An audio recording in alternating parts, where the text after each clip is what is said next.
नमस्कार दोस्तों। हम देख रहे थे कक्षा 6 से लेकर कक्षा 12 तक का राजस्थान अध्ययन, जिसके अंदर कक्षा 8 की आज हमारे अंतिम क्लास रहेगी, अध्याय नंबर 10 की राजस्थान कला संस्कृति, जिसके अंदर दुर्ग, हवेलियां, छतरियां, मंदिर, चित्रकला, इनसे रिलेटेड जानकारी है वो देखेंगे। दोस्तों, लंबी क्लास रह सकती है, इंपॉर्टेंट क्लास है आपके लिए, तो एक बार जो भी साथी क्लास पर आए हैं वो अंत तक जरूर देखें। यहां पर संपूर्ण दुर्ग नहीं मिलेंगे, लेकिन जो दुर्ग आपको यहां पर मिलेंगे उनकी संपूर्ण जानकारी यहां पर मिलेगी दोस्तों। इसलिए एक एक इंपॉर्टेंट यहां पर पॉइंट आपके लिए रहने वाला है। जो साथी ये नोट्स प्राप्त करना चाहते हैं उन सभी से कहना चाहता हूं कि कुचामन ऑनलाइन क्लासेज ऐप है, उसके स्टोर में आपको सभी नोट्स है वो मिल जाएंगे दोस्तों। तो चलते हैं आज की क्लास की ओर। एक बार सभी साथी वीडियो को लाइक, शेयर और जो नए साथी है चैनल को जरूर सब्सक्राइब करें। सबसे पहले हम दुर्ग देखेंगे, फिर हवेलियां, फिर छतरियां, फिर मंदिर और फिर चित्रकला, और अंत में देखेंगे कुछ अभ्यास प्रश्न दोस्तों। तो चलिए मित्रों, सबसे पहले क्या आ रहा है, हमारे दुर्ग आ रहा है। देखते हैं दुर्ग के बारे में। दुर्ग प्राय सामरिक दृष्टि से, सुरक्षा की दृष्टि से बनाए जाते थे। सामरिक दृष्टि व सुरक्षा की दृष्टि से दुर्ग है वो बनाए जाते थे। राजस्थान को दुर्गों की भूमि कहा जाता है। राजस्थान को दुर्गों की भूमि, आप जिधर जाएंगे आपको किला दुर्ग है वो दिखाई दे जाएगा दोस्तों। राजस्थान में प्राय दुर्ग को किला या गढ़ कहा जाता है। किला या गढ़ राजस्थान के अंदर कहा जाता है दुर्गों को। दुर्ग के निकट प्राय गहरी खाई बनाकर उसमें पानी भरना पारिका कहलाता है। और अगर गहरी खाई है और उसके चारों चारों ओर खाई है, खाई के अंदर पानी भरा जाता है, तो उस और बीच में जो दुर्ग बना हुआ है उसको पारिक दुर्ग कहते हैं हम। पहाड़ी पर स्थित दुर्ग को हम क्या कहते हैं, गिरी दुर्ग कहते हैं। ये इंपॉर्टेंट चीजें हैं आपके लिए। देखिए यहां पर वापस देख लें, गहरी खाई बनाई गई है चारों ओर, तो वो पारिक दुर्ग। पहाड़ी पर दुर्ग स्थित है तो उसको गिरी दुर्ग कहेंगे। जल राशि से घिरा हुआ दुर्ग जल दुर्ग कहलाता है, या जल दुर्ग है होता है दोस्तों। अगर चारों ओर पानी ही पानी है उसके, अगर किसी नदी के बीच में बनाया या नदी के किनारे पे बनाया हो तो वो जल दुर्ग की श्रेणी में आएगा। कांटेदार वृक्ष के समूह से घिरा हुआ दुर्ग वन दुर्ग, यानी जिसके चारों ओर जंगल हो, वो वन दुर्ग की श्रेणी में आएगा। ईंट, पत्थर, मिट्टी के परकोटे से घिरा हुआ दुर्ग पारिद दुर्ग कहलाता है। यहां पर पारिक है और ये पारिद है, अलग अलग है ये दुर्ग। ईंट, पत्थर, मिट्टी का जो परकोटा चारों ओर बना हुआ हो जिस दुर्ग के, वो पारिद दुर्ग कहलाएगा। खाई तथा पत्थर से जिनके मार्ग दुर्गम बने हो वो एरिन दुर्ग कहलाते हैं। चारों ओर खाई हो, बड़े बड़े पत्थर डाले हुए हो और दुर्गम मार्ग हो, वो एरिन दुर्ग की श्रेणी में आते हैं। जो चारों ओर से मरुभूमि से घिरा हुआ हो, मतलब जो रेगिस्तान में स्थित हो, चारों ओर रेगिस्तान हो उसके, वो कहलाता है धानवन दुर्ग। और चतुर्वीरों से व्याप्त दुर्ग सैन्य दुर्ग, जिसके अंदर चतुर्वीर रहते हैं, वीर योद्धा रहते हैं, वो सैन्य दुर्ग कहलाते हैं। यह है आपके दुर्गों के प्रकार है। इनसे भी बहुत बार एग्जाम के अंदर आ जाता है सीधा कि जैसे जैसलमेर का दुर्ग किस श्रेणी में आता है, तो चारों ओर रेगिस्तान है, किस श्रेणी के अंतर्गत आएगा ये आएगा धानवन दुर्ग में। इस प्रकार क्वेश्चन है एग्जाम के अंदर आपको देखने को मिल सकता है दोस्तों। अब लगभग 8 से 9 दुर्ग है जो यहां पर विस्तृत आपको समझाए गए। अगर ये 8 से 9 दुर्ग आपने देख लिए तो ये आपको कहीं पर पढ़ने की जरूरत ही नहीं पड़ेगी, इनसे रिलेटेड ही एग्जाम के अंदर क्वेश्चन आएगा। चलिए मित्रों, सबसे पहले हमारे आ रहा है मित्रों बूंदी का दुर्ग। कौन सा आ रहा है, बूंदी दुर्ग दोस्तों। बूंदी शहर के उत्तरी छोर की पहाड़ी पर 1354 ईस्वी में राव बरसिंह ने बूंदी दुर्ग का निर्माण करवाया था। तो कब बना है बूंदी दुर्ग, 1354 के अंदर। किसके द्वारा निर्माण करवाया गया, राव बरसिंह के द्वारा इसका निर्माण करवाया गया है।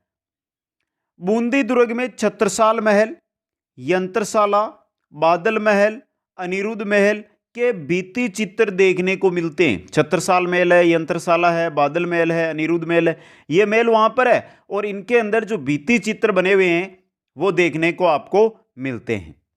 पहाड़ की ऊंची चोटी पर स्थित होने के कारण धरती से आकाश के तारों के समान दिखाई देता है, इसलिए इसको तारागढ़ नाम दिया गया है। तारों के समान, जैसे धरती से हम आकाश में देखते हैं हमें तारे कैसे दिखाई देते हैं, वैसे ही प्रकार अगर आप बूंदी के दुर्ग को जाकर देखेंगे तो आपको तारे के समान नजर आएगा। इसी वजह से इसका नाम तारागढ़ रखा गया है। यहां से एक चीज और बन जाती है, तारागढ़ बूंदी वाले को कहा जाता है, एक अन्य नाम का एक अन्य दुर्ग है तारागढ़, वो कहां पर स्थित है? कमेंट करके बताइए मित्रों, एक अन्य दुर्ग तारागढ़ वो कहां पर स्थित है दोस्तों, जिसको राजस्थान का जो तारागढ़ ने है ना उसको कहा जाता है राजस्थान का जिब्राल्टर, गढ़बिटली दुर्ग, अरावली का अरमान, राजपूताना की कुंजी, राजस्थान का नाका, इन नामों से उसको जाना भी जाता है दोस्तों। कमेंट करके बताइए, इस दुर्ग के बाद में मैं बता दूंगा आपको, कमेंट करिए सभी साथी। आगे चलिए बूंदी दुर्ग में, वो आगे हैं किपलिंग के अनुसार इस दुर्ग का निर्माण भूतू प्रेतु ने किया है। किपलिंग है इतिहासकार, उन्होंने कहा कि जो दुर्ग है बूंदी दुर्ग उसका निर्माण भूतू प्रेतु के द्वारा करवाया गया है। इस दुर्ग के अंदर एक शक्तिशाली तोप है गर्भ गुंजन। बूंदी दुर्ग के अंदर एक शक्तिशाली तोप रखी गई है जिसका नाम है गर्भ गुंजन दोस्तों। अब बात कर लेते हैं जो दूसरा हमारा है तारागढ़ जिसको कहा जाता है, वो है अजमेर के अंदर, जिसे अजमेरू दुर्ग, राजस्थान का जिब्राल्टर, गढ़बिटली दुर्ग, अरावली का अरमान, राजस्थान की कुंजी, इन नामों से भी जाना जाता है। मित्रों जो तारागढ़ अजमेर का है उसका निर्माण किसने करवाया था? अजयपाल ने। चौहान शासक अजयपाल ने उसका निर्माण करवाया था और बीटड़ी पहाड़ी पर स्थित होने के कारण इसको गढ़बिटली भी कहा जाता है दोस्तों। चलिए नेक्स्ट दुर्ग की ओर, नेक्स्ट आता है लोहागढ़ दुर्ग। कहां पर है लोहागढ़ दुर्ग? भरतपुर के अंदर। भरतपुर के लोहागढ़ दुर्ग का निर्माण जाट वंश के महाराजा सूरजमल ने करवाया है। भरतपुर के अंदर है लोहागढ़ दुर्ग जिसका निर्माण किसने करवाया है? जाट वंश के शासक महाराजा सूरजमल ने दोस्तों। इसके चारों ओर मिट्टी की दोहरी दीवार होने के कारण इसे मिट्टी का किला भी कहा जाता है। चारों ओर मिट्टी की दोहरी खाई भी है और दीवार भी मिट्टी की बनाई गई है दोस्तों। इस दुर्ग पर अनेक शासकों ने अनेकों बार आक्रमण करने के उपरांत भी इसे जीत नहीं पाया, अतः इसे अजय दुर्ग भी कहा जाता है। ऐसा दुर्ग जिस पर शासकों ने अनेक बार आक्रमण किए फिर भी इसको जीत नहीं पाए, राजस्थान का एकमात्र दुर्ग है, तो इसको क्या कहा जाता है? अजय दुर्ग भी कहा जाता है। वर्तमान में जहां पर लोहागढ़ दुर्ग है वहां पहले मिट्टी की एक छोटी गढ़ी यानी छोटा दुर्ग थी जिसका निर्माण करवाया था खेमकरण जाट ने। उस मिट्टी की गढ़ी की जगह ही महाराजा सूरजमल ने लोहागढ़ दुर्ग का निर्माण करवाया दोस्तों। आगे देखिए लोहागढ़ दुर्ग के बारे में। इस दुर्ग के ओर चारों ओर गहरी खाई है जिसमें मोती झील से सुजान गंगा नहर के द्वारा पानी लाया गया है। यानी कि चारों ओर दीवार है मिट्टी की और उसके बाद खाई है, गहरी खाई है जिसके अंदर पानी भर दिया जाता था जिसे अगर शत्रु आक्रमण करे तो वो पार ना कर सके। कौन सी झील से? मोती झील से पानी लाया जाता था सुजान गंगा नहर के द्वारा। 1805 ईस्वी में महाराजा रणजीत सिंह ने कर्नल लेक सेना को इसी दुर्ग से 5 बार हराया था। कर्नल लेक अंग्रेज अधिकारी थे, अंग्रेजों ने यहां पर 5 बार आक्रमण किया था लेकिन 5 बार ही हार का सामना करना पड़ा उनको। महाराजा सूरजमल को जाटू का प्लेटो या अफलातून भी कहा जाता है। यह क्वेश्चन बहुत एग्जामों में आ चुका है मित्रों। जिसने लोहागढ़ दुर्ग का निर्माण कराया वो थे महाराजा सूरजमल, जिनको जाटू का प्लेटो या अफलातून भी कहा जाता है।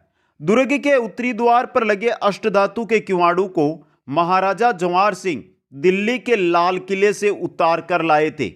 यह इंपॉर्टेंट क्वेश्चन है मित्रों आपके लिए, जो यहां पर दिखाई दे रहा है आपको कि जो अष्टधातु के किवाड़ है वो दिल्ली से उतार कर लाए गए हैं। यह क्वेश्चन बहुत बार एग्जामों के अंदर आ भी चुका है और आगे भी आ सकता है, इसलिए आपके लिए क्या बनता है? इंपॉर्टेंट क्वेश्चन बन जाता है दोस्तों। यह था आपका लोहागढ़ किला।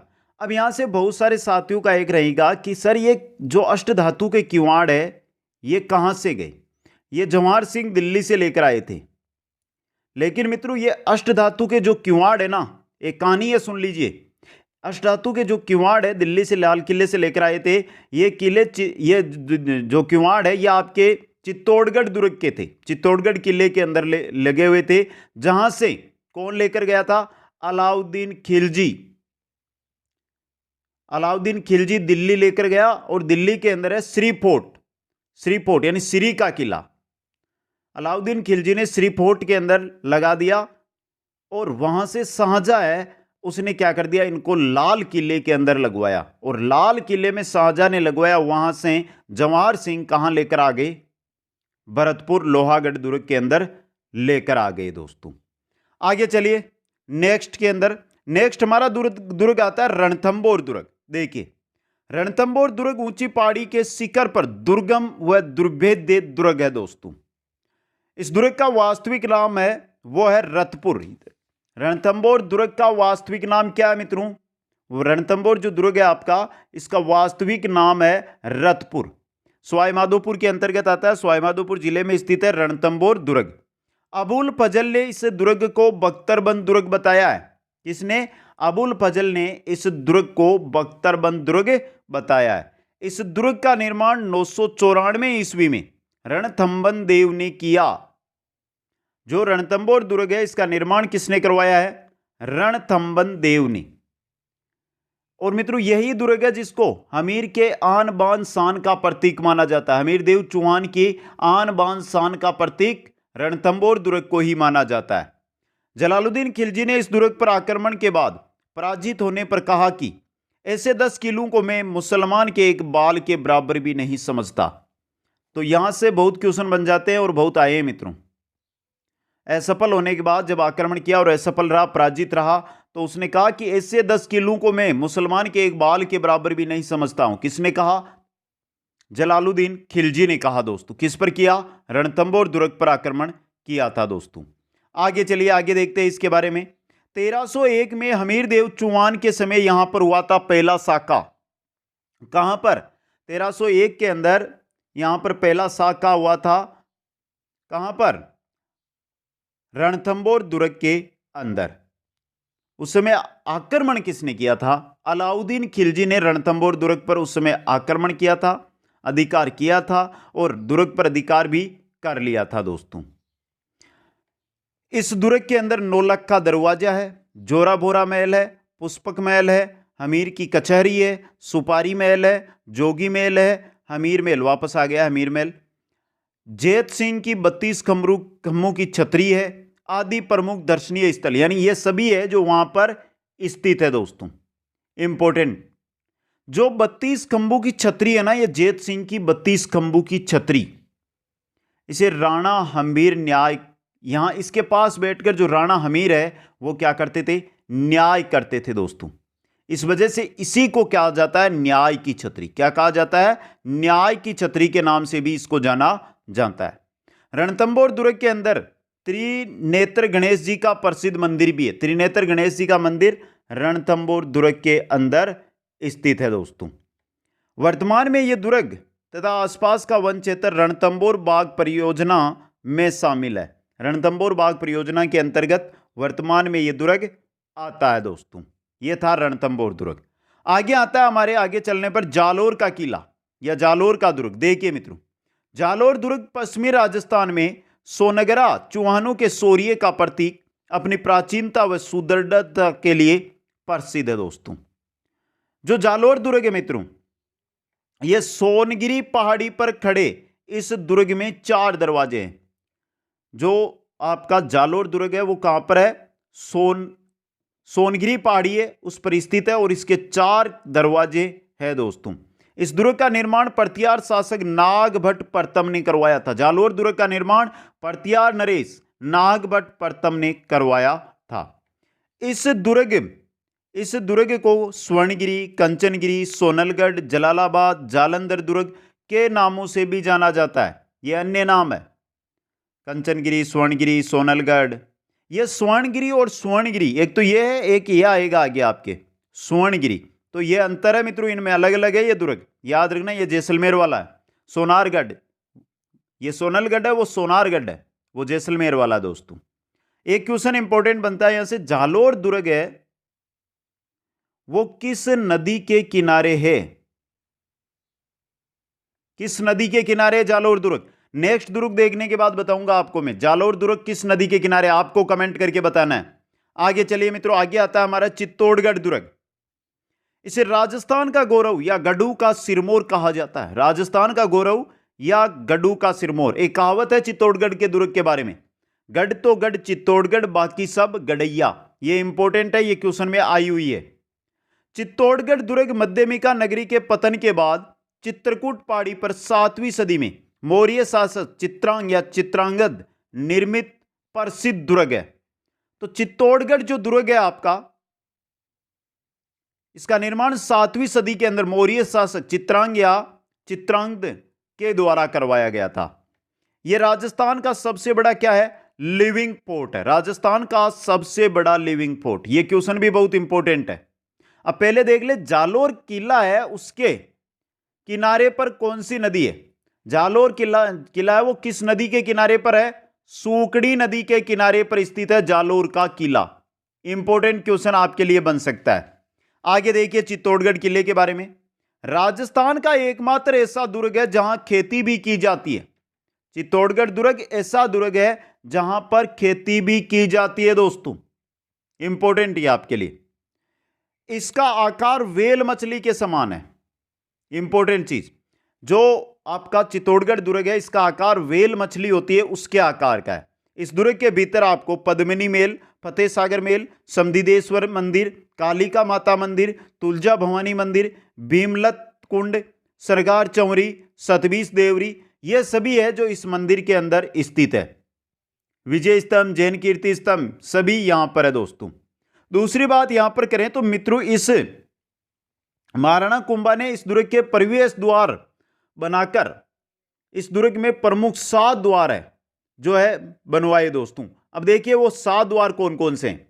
पांडन पोल, भैरव पोल, हनुमान पोल, गणेश पोल, लक्ष्मण पोल, ये सभी, एक राम पोल, हो गए 7 मित्रों। ये सभी इसके अंदर स्थित है। आगे देखिए दुर्ग में 7 प्रवेश द्वार मैंने बता दिया आपको। अब देखिए चित्तौड़गढ़ में दुर्ग पर बने प्राचीनतम तीर्थ स्थल गोमुख कुंड के उत्तरी पूर्वी कोण पर कुंभा ने कीर्ति स्तंभ यानी विजय स्तंभ का निर्माण करवाया, जो 47 फीट वर्गाकार, 10 फीट ऊंची जगती यानी चबूतरा पे और 122 फीट की ऊंचाई के लिए 9 खंडों के विजय स्तंभ में असंख्य देवी देवताओं की मूर्तियां उत्कीर्ण है। इसलिए इसे भारतीय मूर्तिकला का शब्दकोश कहा जाता है। जो विजय स्तंभ, जो कीर्ति स्तंभ, विजय स्तंभ एक ही चीज है, उसको कीर्ति स्तंभ या विजय स्तंभ है, उसको भारतीय मूर्तिकला का शब्दकोश कहा जाता है। इंपॉर्टेंट चीज आपके लिए यहां पर। जो अन्य कीर्ति स्तंभ बना हुआ, जैन कीर्ति स्तंभ के नाम से जानते हैं उसको। यह था आपका चित्तौड़गढ़ दुर्ग। नेक्स्ट हमारा जो दुर्ग आएगा वो आएगा कुंभलगढ़ दुर्ग। कुंभलगढ़ दुर्ग छोटी बड़ी पहाड़ियों से मिलकर बना हुआ है। छोटी बड़ी पहाड़ियां हैं, वहां पर बना हुआ है ये कुंभलगढ़ दुर्ग दोस्तों। देखिए कुंभलगढ़ दुर्ग के बारे में सबसे इंपॉर्टेंट क्वेश्चन बनता है कुंभलगढ़ दुर्ग से, वो बनता है आपके कि महाराणा प्रताप का जन्म किस दुर्ग में हुआ था। ये क्वेश्चन आया हुआ है एग्जाम के अंदर। कुंभलगढ़ दुर्ग में यह दुर्ग का मूलतः निर्माण मौर्य शासक संप्रीति ने करवाया। जो कुंभलगढ़ दुर्ग है, इसका नाम निर्माण है मौर्य शासक संप्रीति ने करवाया था दोस्तों। यह दुर्ग सर्वाधिक सुरक्षित, इस दुर्ग को कुंभलमेर भी कहा जाता है। यह दुर्ग है जो सर्वाधिक सुरक्षित है और इसको कुंभलमेर भी कहा जाता है। कुंभलमेर, कुंभलमेरु, मत्स्यनेंद्रपुर या मेवाड़ की आंख या मेवाड़ के शासकों की शरण स्थली, वो सभी है कुंभलगढ़ दुर्ग के नाम। इस दुर्ग का पुनर्निर्माण राणा कुंभा ने प्रसिद्ध शिल्पी सूत्रधार मंडन के नेतृत्व में 1458 ईस्वी में करवाया है। पुनर्निर्माण करवाया इसका महाराणा कुंभा ने। शिल्पकार कौन थे उस समय या शिल्पी कौन थे? मंडन। यह क्वेश्चन मंडन वाला बहुत एग्जामों के अंदर आया हुआ दोस्तों। 9 पोलू से युक्त दुर्ग के चारों ओर घुमावदार सुदृढ़ व चौड़ी दीवार है जो बनी हुई है। आगे चलिए मित्रों, आगे देखते हैं। इस दुर्ग में नीलकंठ महादेव का मंदिर, यज्ञवेदी के साथ कहीं मंदिर, जालीवाव महादेव का कुंड, कुंभस्वामी नामक विष्णु मंदिर, रायमल के पुत्र पृथ्वीराज का स्मारक, ये सभी आपको इस मंदिर के अंदर देखने को मिलेंगे। किसके अंदर? कुंभलगढ़ मंदिर के अंदर दोस्तों। इस दुर्ग के चारों ओर 36 किलोमीटर लंबी दीवार बनी हुई है कुंभलगढ़ के। ये चीन की दीवार के बाद विश्व की दूसरी सबसे बड़ी दीवार है दोस्तों, जिसको भारत की महान दीवार भी कहा जाता है दोस्तों। अब देखिए मित्रों, एक प्रसिद्ध इतिहासकार थे अबुल फजल। उन्होंने कहा था कि यह दुर्ग इतनी ऊंचाई पर स्थित है कि नीचे से देखने पर सिर की पगड़ी गिर जाती है। किसने कहा था? अबुल फजल ने। किस दुर्ग के बारे में? कुंभलगढ़ दुर्ग के बारे में। इंपॉर्टेंट है ये उसके। महाराणा कुंभा की हत्या है इसी दुर्ग में हुई थी, उसके पुत्र उदा ने की थी दोस्तों। इंपॉर्टेंट, इसी दुर्ग यानी कुंभलगढ़ दुर्ग के अंदर एक अन्य छोटा दुर्ग है, उसका नाम है कटारगढ़ दुर्ग। क्या नाम है? कटारगढ़ दुर्ग। चलिए नेक्स्ट दुर्ग की ओर। नेक्स्ट आता है हमारा आमेर दुर्ग। आमेर दुर्ग, आमेर दुर्ग ढूंढाड़ क्षेत्र का सुरक्षित दुर्ग है। आमेर दुर्ग है जो ढूंढाड़ क्षेत्र का क्या है, एक सुरक्षित दुर्ग माना जाता है। चलिए देखते हैं है कहां पर आमेर दुर्ग, जयपुर में है मित्रों। आमेर दुर्ग के अन्य नामों में देखिए तो अमरीशपुर, अंबिका नगर, मोमिनाबाद, अमरफोर्ट या फिर अंबावती, इन नामों से भी आमेर दुर्ग को जाना जाता है। इस दुर्ग का निर्माण 1150 में कच्छावा शासक दुल्लेराव ने करवाया था। 1150 में दुल्लेराव ने करवाया। अब देखिए मित्रों 1593 में कच्छावा शासक थे मानसिंह प्रथम। उन्होंने इसमें क्या है, परिवर्तन यानी पुनर्निर्माण इसका है जो करवाया दोस्तों। इस दुर्ग में महाराजा मानसिंह के काल में स्थापत्य कला का वह हिंदू एवं जो मुगल शैली का सुंदरमय समन्वय वो झलकता है। किसमें? आमेर दुर्ग के अंदर दोस्तों। भवनों में जड़े शीशु की सुंदरता देखते ही बनती है। बहुत ही शानदार सुंदरता के साथ भवनों के अंदर शीशे जड़े गए हैं। दुर्ग के प्रवेश द्वार गणेश गेट पर शीला देवी का प्रसिद्ध मंदिर है।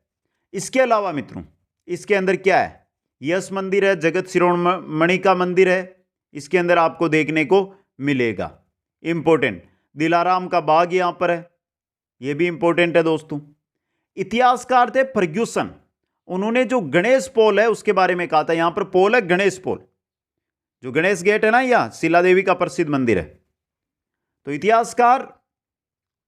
इतिहासकार हुए थे दोस्तों, उन्होंने कहा था फर्ग्यूसन ने कि यह विश्व का सर्वश्रेष्ठ दरवाजा है। क्या है? विश्व का सर्वश्रेष्ठ दरवाजा है।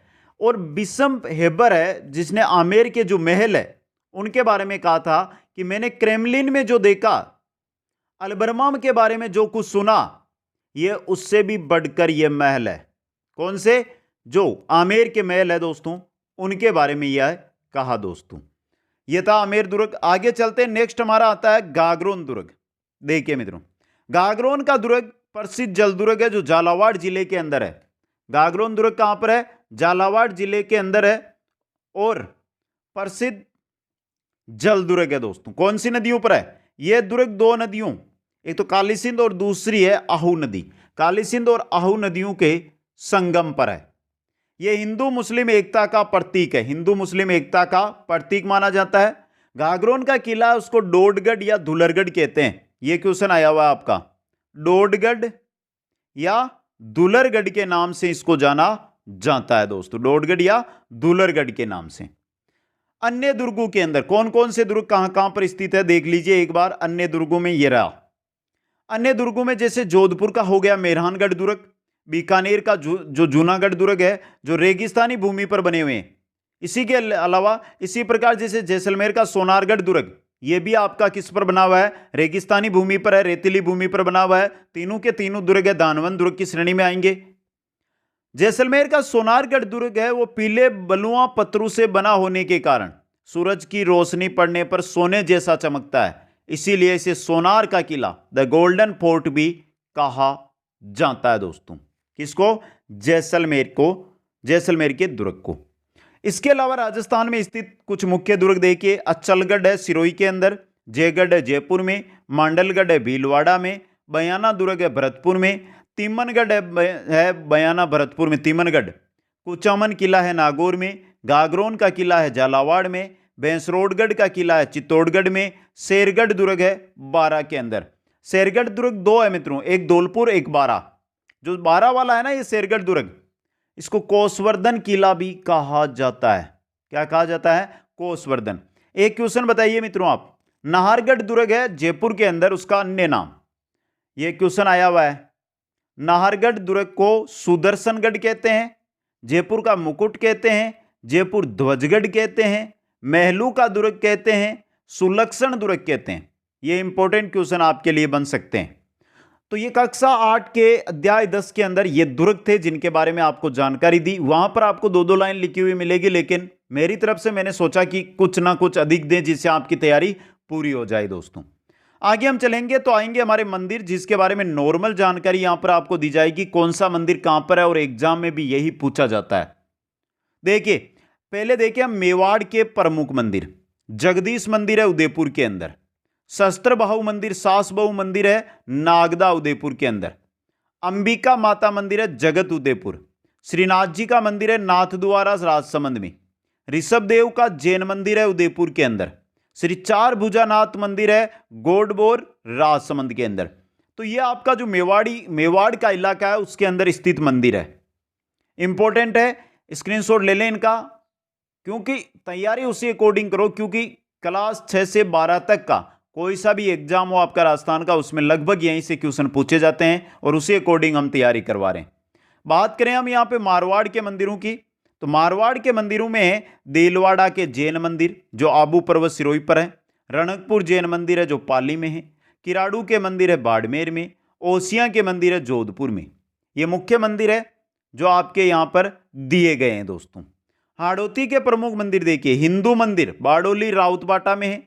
शिव मंदिर बंडदेवरा मंदिर बारा में। कसुआ मंदिर है कोटा में।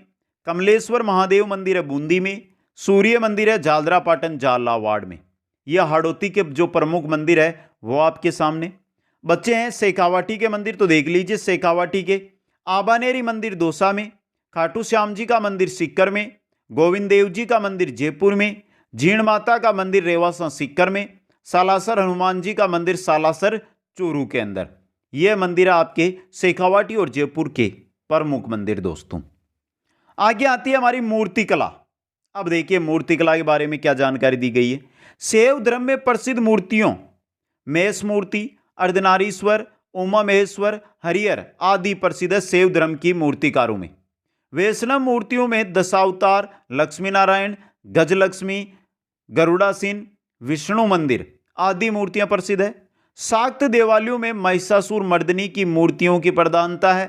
ओसियां, वर्माण यानी सिरोही का नाम है ये। झालरापाटन, चित्तौड़गढ़ आदि में सूर्य प्रतिमाएं भी देखी जा सकती है। यह मूर्ति कला से रिलेटेड कोई क्वेश्चन नहीं बनता है, फिर भी जो क्लास में है वो आपके सामने लेकर आ रहे हैं दोस्तों। आगे चलते हैं मित्रों, अब आपके वापस इंपॉर्टेंट टॉपिक आएगा। इसके अलावा अभी मूर्तियां और बच गई है, इनके बारे में देख लें। सिरोही क्षेत्र में बसंतगढ़ और आहड़ क्षेत्र से प्राप्त धातु की जैन प्रतिमाएं। मीरपुर, आबू, देलवाड़ा जैन मंदिर, रणकपुर, चित्तौड़गढ़, ओसिया की जैन मूर्तियां प्रमुख है। राजसमंद जिले के मोलेला गांव के कुम्हारों ने इस कला को विश्व स्तर पर पहचान दिलाई है।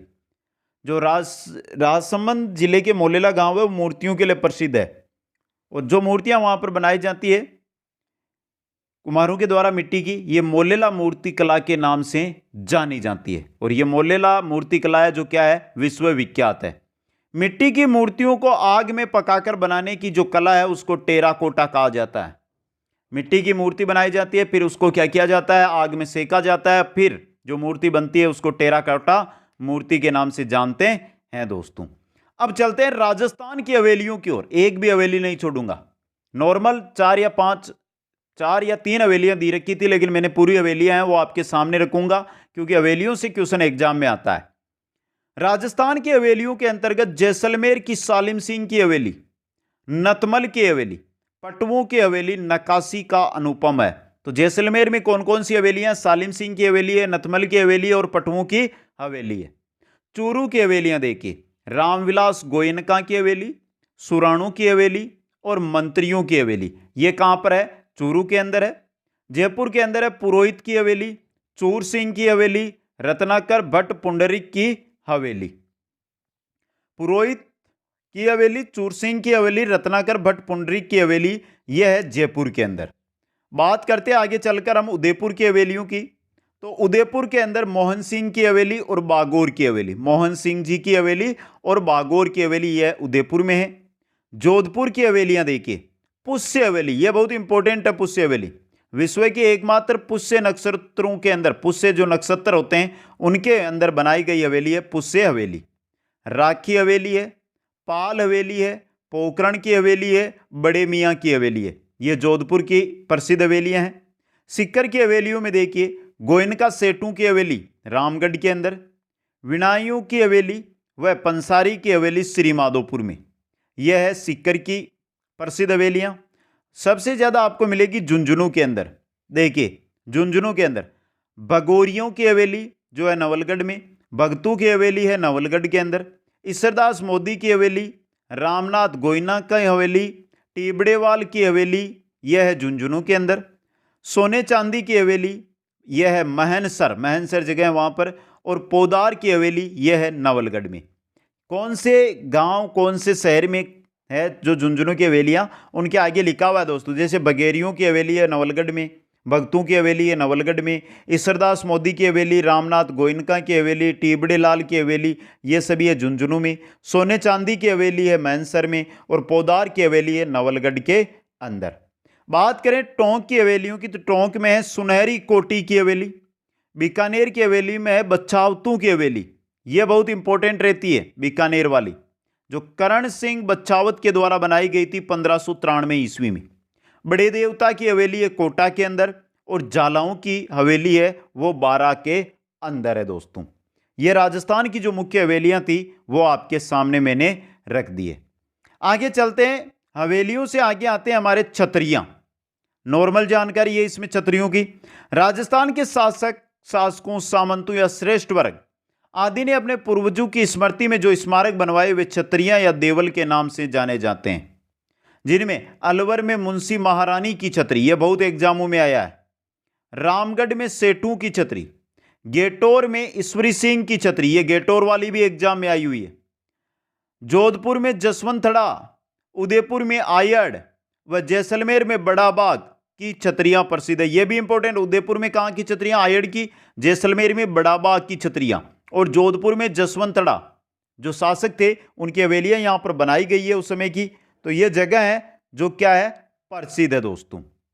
छतरियों से हम आगे चलते हैं तो हमारे आती है चित्रकला।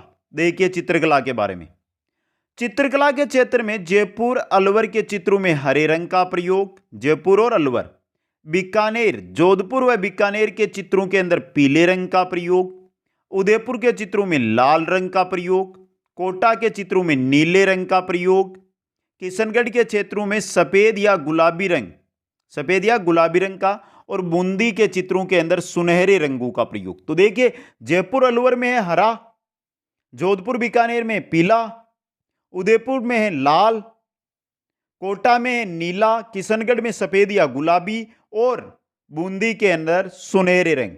सर्वाधिक पशु पक्षियों के चित्रण बूंदी के अंदर मिलते हैं। चित्रों की पृष्ठभूमि में उदयपुर शैली में आपको कदम वृक्ष मिलेगा, किशनगढ़ शैली के अंदर केले के वृक्ष मिलेंगे, कोटा बूंदी शैली में लंबे खजूर के वृक्ष मिलेंगे, जयपुर अलवर शैली में पीपल अथवा वट वृक्ष मिलेंगे, बीकानेर व जोधपुर शैली के अंदर आम के वृक्ष है जो मिलेंगे। जो चित्र शैली है जिसके पीछे जो बैकग्राउंड होता है उसके अंदर जो वृक्ष बनाए गए हैं उनके अंदर दोस्तों। आगे देखिए मित्रों, आगे है हमारे विभिन्न शैलियों में पशु पक्षियों की भी अलग अलग है। जैसे उदयपुर शैली में हाथी और चौकोर पक्षी, हाथी के साथ चौकोर पक्षी, नाथद्वारा शैली के अंदर गाय, जयपुर व अलवर शैली में मोर व घोड़ा आदि देखे जा सकते हैं। किशनगढ़ शैली में बनी टनी में नारी सौंदर्य को चित्रित किया गया है और प्रसिद्ध है, विश्व प्रसिद्ध है बनी टनी। जो बनी टनी है उसके अंदर नारी सौंदर्य है उसको चित्रित किया गया है।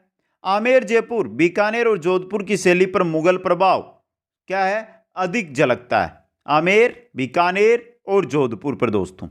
आगे देखिए, इनके अलावा इन शैलियों में प्राय शिकार, मनोरंजन की क्रीड़ाओं व उत्सवों के चित्रों के साथ साथ प्राकृतिक दैनिक जीवन, रीति रिवाज, परंपराओं से संबंधित चित्र भी बनाए जाते थे। भक्ति परंपरा में अनेक भक्तों ने राग रागिनियों का प्रचार प्रसार किया, जिसमें मीराबाई है, दादू है, चरणदास है, दयाबाई है, सहजोबाई है। इन्होंने ये भक्ति परंपरा से जुड़े हुए थे जिन्होंने राग रागिनियों का क्या किया है, प्रचार किया है दोस्तों। यही था आपका आज का अध्याय। अब चलते हैं अभ्यास प्रश्नों की ओर। 10 प्रश्न रहेंगे, एक से बढ़कर एक। जैसलमेर का सोनारगढ़ दुर्ग किससे निर्मित है? लाल बलुआ पत्थर से, मिट्टी से, कोटा स्टोन से या पीला बलुआ पत्थर से? बात कर रहे हैं जैसलमेर के सोनारगढ़ की। सोनारगढ़ सोने की तरह चमकता है, किससे बना हुआ है? लाल बलुआ पत्थर से बना हुआ है। ऑप्शन एस सही है यहां पे। आगे चलिए मित्रों, क्या सही है ये लाल बलुआ पत्थर से? कमेंट करके बताइए क्या सही है, लाल बलुआ पत्थर से बना हुआ है क्या ये जैसलमेर का सोनारगढ़? सोने की तरह चमकता है, मैंने ये बोला आपको? तो मित्रों गलत है आपका ये। अगर लाल बलुआ पत्थर से है तो सोने की तरह कैसे चिमकेगा? पीले बलुआ पत्थरों से है ये, तभी सूर्य की रोशनी पड़ने पर सोने की तरह चमकता है। आगे चलिए, गागरोन का दुर्ग है, गागरोन का दुर्ग जलगिरी दुर्ग है, दानवन दुर्ग है, गिरी दुर्ग है या जल दुर्ग है? क्या है मित्रों गागरोन का दुर्ग? गागरोन का दुर्ग जल दुर्ग की श्रेणी में आता है। आगे चलिए क्वेश्चन 3 में, मिट्टी का किला नाम से कौन सा किला प्रसिद्ध है? मिट्टी का किला किसको कहा जाता है? अजय किला के नाम से भी जिसको जाना जाता है। सोनारगढ़ दुर्ग, बीकानेर का किला, गागरोन का किला या लोहागढ़ का किला? मिट्टी का किला, मिट्टी का किला है लोहागढ़ का किला। द ऑप्शन सही रहेगा। क्वेश्चन नंबर 4 है, द गोल्डन फोर्ट किस किले को कहा जाता है? द गोल्डन फोर्ट के नाम से किस किले को जानते हैं? गागरोन दुर्ग, बीकानेर का किला, जैसलमेर का किला, लोहागढ़ का किला? द गोल्डन फोर्ट के नाम से जानते हैं जैसलमेर के किले को, सोनारगढ़ फोर्ट। आगे चलिए क्वेश्चन नंबर 5 है, किस दुर्ग का सर्वाधिक उच्च भाग कटारगढ़ दुर्ग कहलाता है? तो कटारगढ़ दुर्ग है किस में ये बताइए? आमेर दुर्ग में, कुंभलगढ़ दुर्ग में, रणथंभौर दुर्ग में या जालोर दुर्ग में? किसमें है ये? यह है आपके कुंभलगढ़ दुर्ग के अंदर है। नेक्स्ट में चलते हैं क्वेश्चन 6, देलवाड़ा के जैन मंदिर कहां स्थित है? मंदिरों के अंदर हमने देखे थे देलवाड़ा के जैन मंदिर कहां पर है? किराड़ू बाड़मेर, आबू पर्वत सिरोही, बस्सी जयपुर, सोजत पाली? देलवाड़ा के जैन मंदिर है आबू पर्वत सिरोही में। ब ऑप्शन सही रहेगा आपका। आगे चलिए 7 नंबर है, खाटू श्याम जी का मंदिर कहां स्थित है? रेवासा सीकर, आबू पर्वत सिरोही, खाटू सीकर या सोजत पाली? यह है आपके खाटू सीकर में, रेवासा सीकर में जीर्ण माता का मंदिर है दोस्तों। आगे चलिए क्वेश्चन नंबर 8 है, रणकपुर का जैन मंदिर कहां स्थित है? कौन से जिले में है रणकपुर के जैन मंदिर? बाड़मेर, सिरोही, जयपुर या पाली? रणकपुर का जैन मंदिर कहां पर है? पाली के अंदर। द ऑप्शन सही रहेगा। क्वेश्चन नंबर 9 है, श्री एकलिंग जी का मंदिर कहां स्थित है? श्री एकलिंग जी का मंदिर कहां पर है? बाड़मेर, नाथद्वारा, उदयपुर या देशनोक? कहां पर है श्री एकलिंग जी का मंदिर? उदयपुर के अंदर। स ऑप्शन सही रहेगा। आगे चलिए नेक्स्ट क्वेश्चन में, ऋषभ देव जी का जैन मंदिर कहां स्थित है? बड़ा गोड़िया, फतेहपुर, बिछवाल, बीकानेर, हनुमानगढ़ या उदयपुर? बात कर रहे हैं ऋषभ देव जी के जैन मंदिर की। ऋषभ देव जी का जैन मंदिर कहां पर है? वीडियो की ये क्लास थी, आपको कैसी लगी? आपको कमेंट करके बता दें एक बार सभी साथी, अच्छी लगी या बेकार लगी? जैसी भी लगी कमेंट जरूर करना मित्रों, लाइक शेयर जरूर कर देना। और आपका क्वेश्चन था ऋषभ देव जी का जैन मंदिर कहां पर है? उदयपुर में। तो सभी साथी वीडियो को अधिक से अधिक शेयर करें, लाइक करें और चैनल को सब्सक्राइब जरूर करें। आप सभी को बहुत बहुत धन्यवाद। जय हिंद, जय भारत।